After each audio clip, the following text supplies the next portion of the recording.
Hello everyone, welcome back to the channel and welcome back to Microsoft Flight Simulator. Today we are going to explore performance in the sim. What do I mean by performance? Well, I thought it would be interesting to set up a computer that is comparable to the Xbox One Series X, something that Microsoft heavily pushed this sim out on. And I've played Flight Sim on my Xbox One Series X. It doesn't do great, but I wanted to make it PC in similar spec to it. I wasn't able to get 100%, just driver compatibility and all that sort of stuff. Plus, I like NVIDIA, but well, I liked NVIDIA when I purchased all these parts. But anyway, so we first need to understand what the recommended PC system requirements are. And let's do that now. Let's switch over to my desktop here, and I just did a quick Google search on a few different things, and you can see right here the ideal requirement. Well, there's minimum and ideal. So the minimum is a GTX 970. My God, and I apologize. We're going to be doing this all in NVIDIA / Intel, because that's what I ended up buying. But you can see the equivalency there for all the AMD guys out there. Minimum is a GTX 970. It shouldn't be. It just shouldn't be.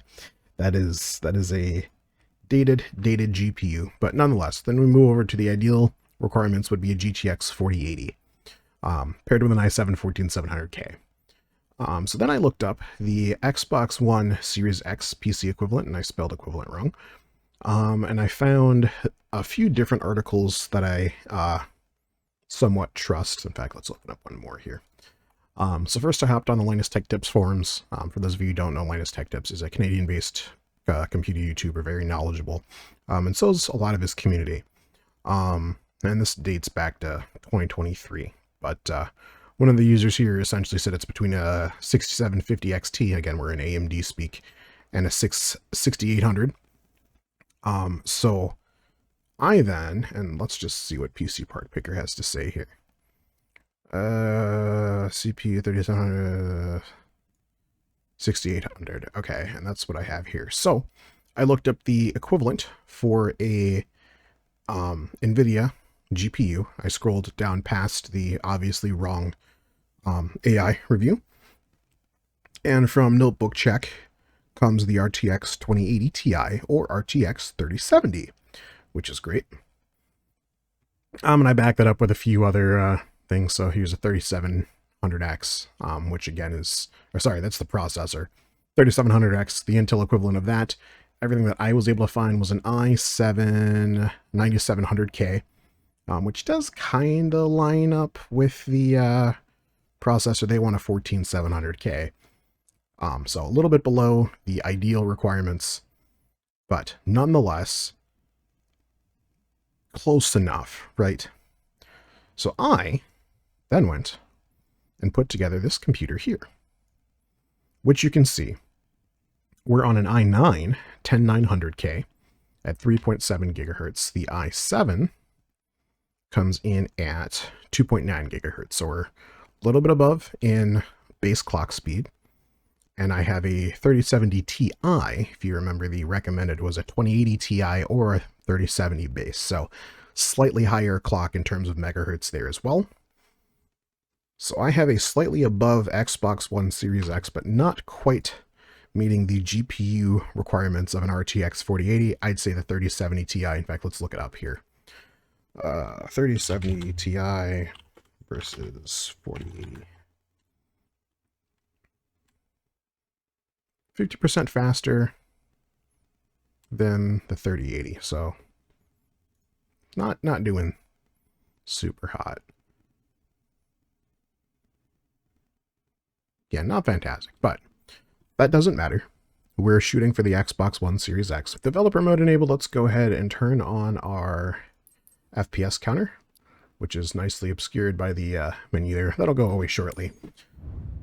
So I want to set up, I think we'll do two different scenarios. I should also point out that in the NVIDIA control panel, I set all of my, not the NVIDIA control panel, in the GeForce Experience, I set all of my graphics Flight Simulator to the optimized setting. I will show that to you now. Everything is set to the optimized setting, other than I actually lowered the character quality, and then I lowered the resolution from 4K down to 1440p. I also turned down the RTX, or turned up the RTX super resolution to balanced. And the terrain level of detail. We'll actually fix that really quick. Texture super sampling I turned off, and then I turned on VSync to hopefully get just a little bit better performance. So for the most part, we're running a mostly optimized system. Let me go ahead and turn off or turn down my terrain level of detail really quick, just to give the absolute best chance I can. And I do expect to have some hiccups and bumps here. It's a fresh PC build, which almost never works properly. Anyway, the two situations I want to run through are a rural environment where I kind of set Flight Sim would shine, where you get those really high FPS values. And then I want to really, really, really load the sim down. Now, I'm not going to do that with traffic or anything, but we're just going to go to a really dense urban center, right? Okay. And in motion, looks like we do drop a few frames here and there. Looking around, there's not a whole lot of frame drop. There's still, I mean, I'm very happy with 50 frames per second as far as that aspect goes. Going outside, it's like a 5-ish frame drop with all the dust effects, I would imagine, is what's doing that. Yeah, when we go into the dust, it's really bad. When we don't render a lot of dust, we jump back up to 60. So it's the dust effects that's doing that to us. We'll go for a quick flight here. Ooh, my throttles are sticky. I was playing Falcon BMS before.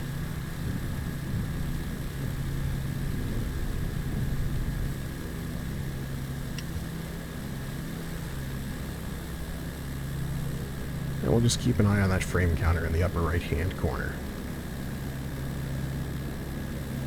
For consistency's sake, we will stick with this aircraft.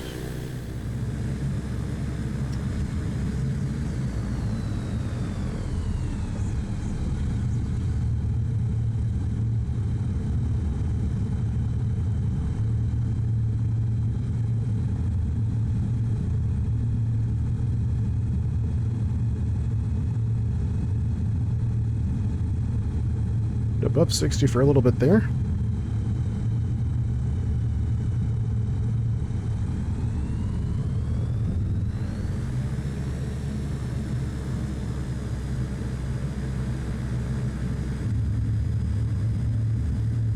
And we are doing this with no extra add-ons, a full vanilla sim minus a few add-on aircraft I put in, but we're not going to be flying those today. No FS realistic, no FS LTL or anything like that.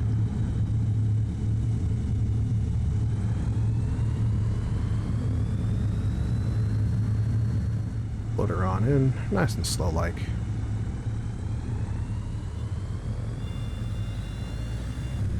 And slam it into the ground because we don't know how to fly a STOL aircraft. Okay. So with that benchmark set, we're going to go to dense urban center. I think we'll go to Los Angeles. It's nearby, and I can easily and quickly find it on the map.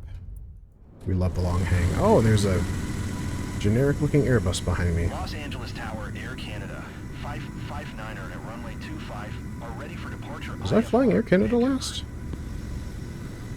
Where's my mouse? There it is.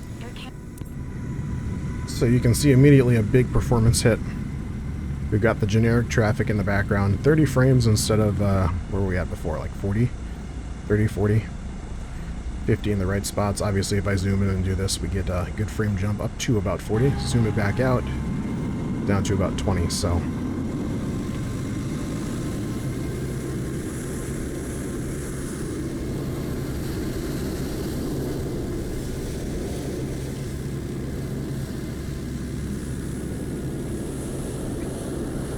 And obviously the unspoken thing is the lower that LOD value is, the worse things are going to look sooner. So you can watch that Airbus as we take off to the north here. just watch it be around, and you saw it before. It was just a pair of floating wings. As far as scenery goes, I think this is acceptable. I would imagine Los Angeles is a more handcrafted environment compared to another smaller city. We're not quite to the realm of Auckland, New Zealand, as far as scenery quality, but I would be fine flying in this. About 40 frames, so actually not as big of a drop as I was expecting. Back inside, looks like we take about a 5 frame per second drop there, which isn't too bad.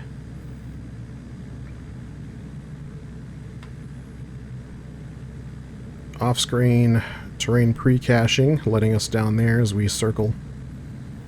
You can see those big frame dips as we did our steep turns. It's not as big of a hit as I was expecting. I'd say roughly a 5 to 10 frame drop, depending on where and how you're looking.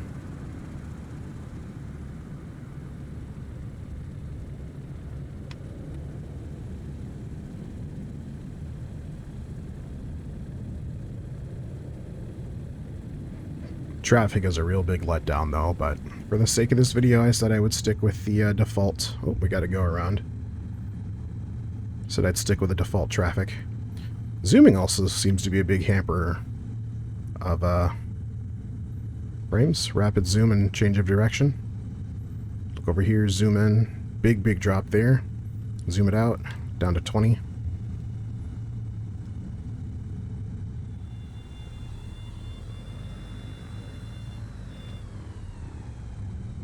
Well, we're definitely not winning any stall competitions, nor are we winning any frame rate.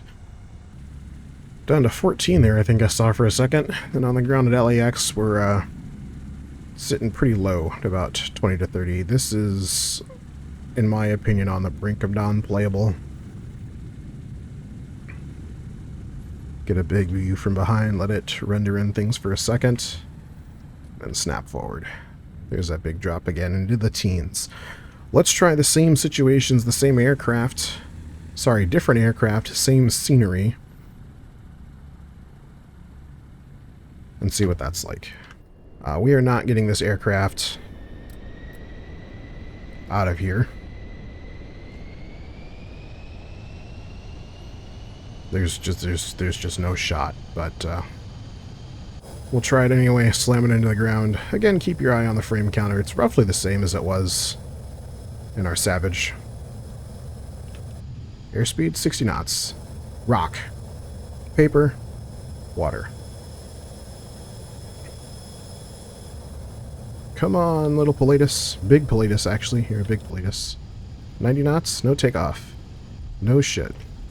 Okay, well, you get it. We knew this was going to happen. But nonetheless, similar performance. We'll go back to LAX, and then we'll try this at 2 other locations with 2 other aircraft. Alright. So same deal as before, we'll let the sim catch up for a little bit. There's 20. And actually we're currently limited by the main thread, so this might be as good as we're going to get, and that's okay. Yeah, I don't think it's going to be getting much better. There's 30 frames.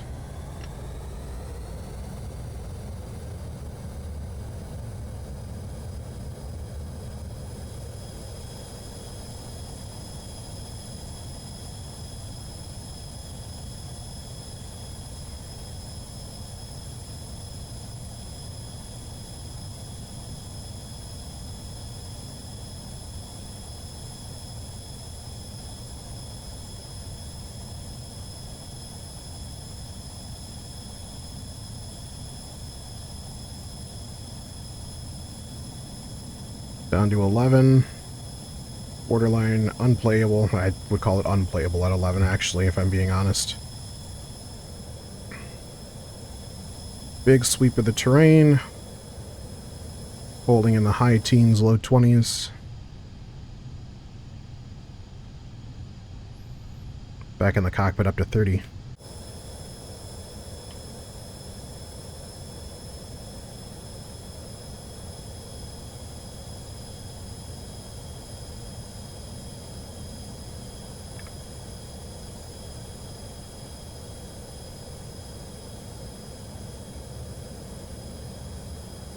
big hit single digits there, down to 8. Let's try the zoom again. Zooming way in, zooming out.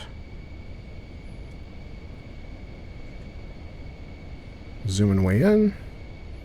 Buildings and all of that have degraded pretty significantly. Yeah, that might have to do with our altitude, though, in the LOD settings.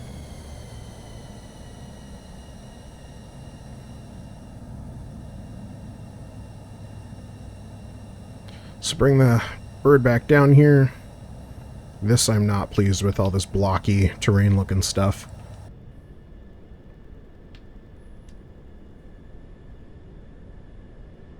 Obviously we have a rendered cabin in the rear.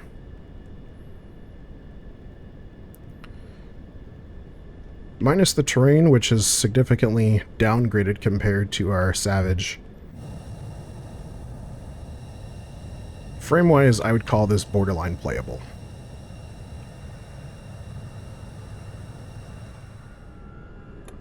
Still right underneath that threshold. Our main thread is going to be our limiter versus the GPU before.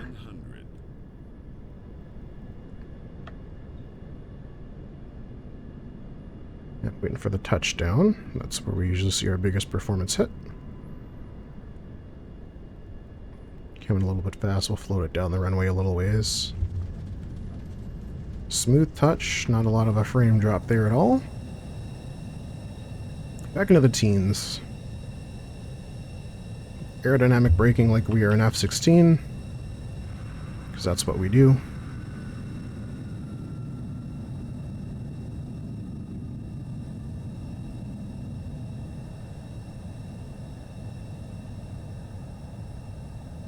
I feel like the elevator authority is a little bit exaggerated on the PC-24. What was that? Down to 58 knots? Or, sorry, it's 62 knots. So, anyway. Nonetheless, definitely a frame hit with the PC-24 versus the little gravel. Let's try 2 different aircraft in 2 different locations. And welcome to Fukushima Prefecture in Japan. And no, that's not a loud, noisy neighbor with a leaf blower outside. That's actually me. And what's arguably the most bare-bones winged vehicle that exists in the sim.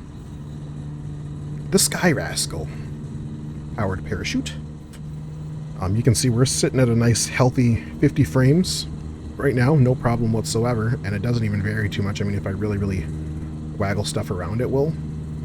But 50 frames seems to be the go-to for setting.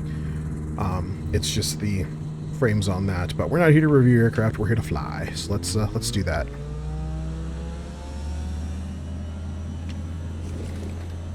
Little delay on the parachute deployment sound there. Flight sim. Immediately up in the air.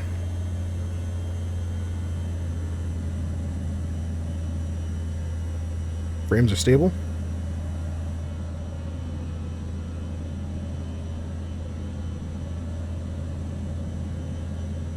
Look at the cherry blossom trees as well. It's that time of year.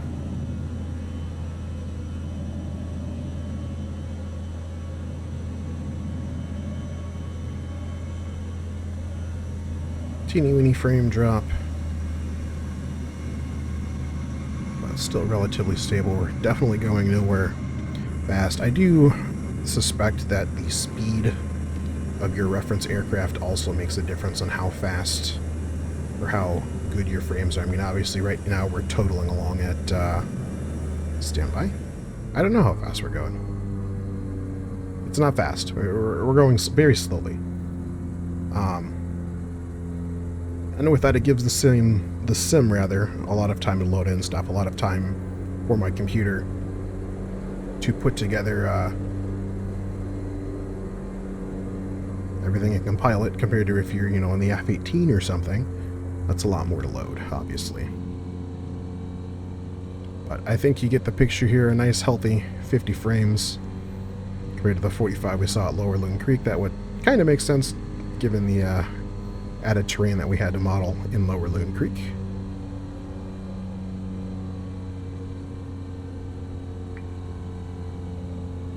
And we'll go for a touchdown here.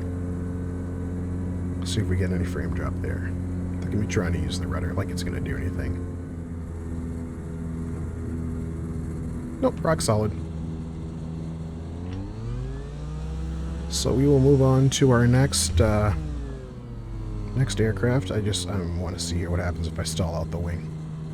It just falls. That's fine. Move on to our next aircraft. We'll stick on the nation of Japan. And I think we'll go to Haneda. I was going to do Narita, but we'll do Haneda. Oh no. We've made it with a, what is it, a 777? 767?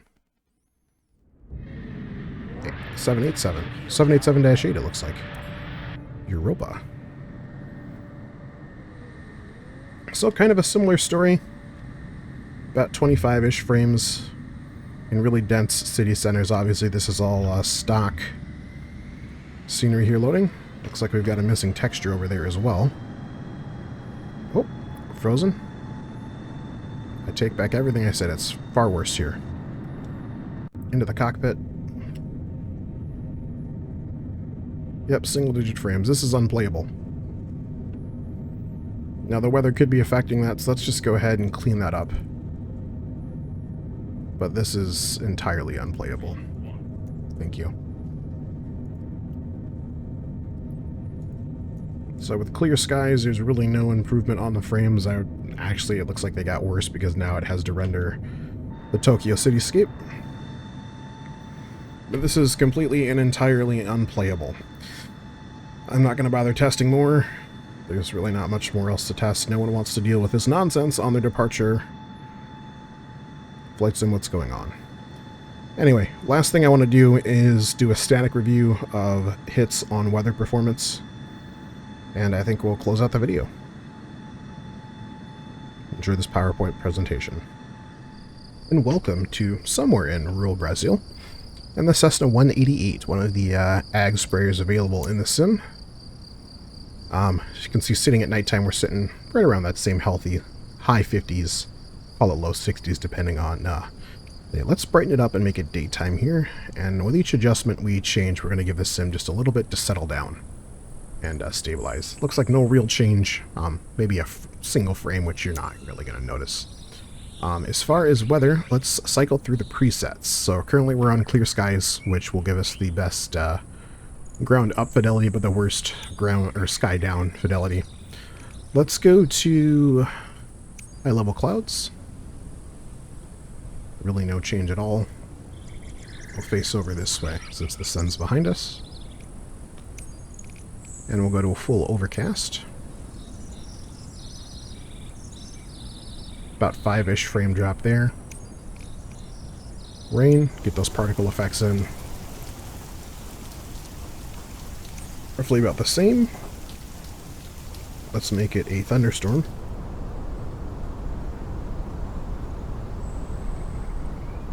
Roughly about the same. I was expecting the tree sway to impact us a little more. Maybe it has by 1 or 2 frames. And then snow. Arguably the most impactful, just because you have to render all those little flakes falling. So, I think that is going to do us. Little snow shower, little downpour. We call that fall time in the Midwest. Anyway, you guys, that is going to do it for this video. Overall, I think my statement when I first played this sim stays true, that of keep flying in rural areas, and I'm still going to avoid those city centers as we saw in Narita, which arguably is one of the most population dense airports you can fly into in the sim. It's just not doable. If you want to get into long hauling, do it in a small airplane to remote airports. That's what I've been doing, both in my free flights as well as the career mode. I've been relatively happy. I haven't had to screw around too much with settings and all that sort of stuff, but that's my experience with a Xbox Series X-esque computer. Obviously, put more horsepower behind the computer, things will do better. What's your guys' experience? What are your specs? Let me know in the comments down below. And like the video while you're there if you don't mind, or dislike it. You know, do what you want. You're free. You live in a free world, hopefully. I would assume so if you're watching this video. Anyway, that's going to do it for this one. I will see you guys in the next one. As always, take it easy.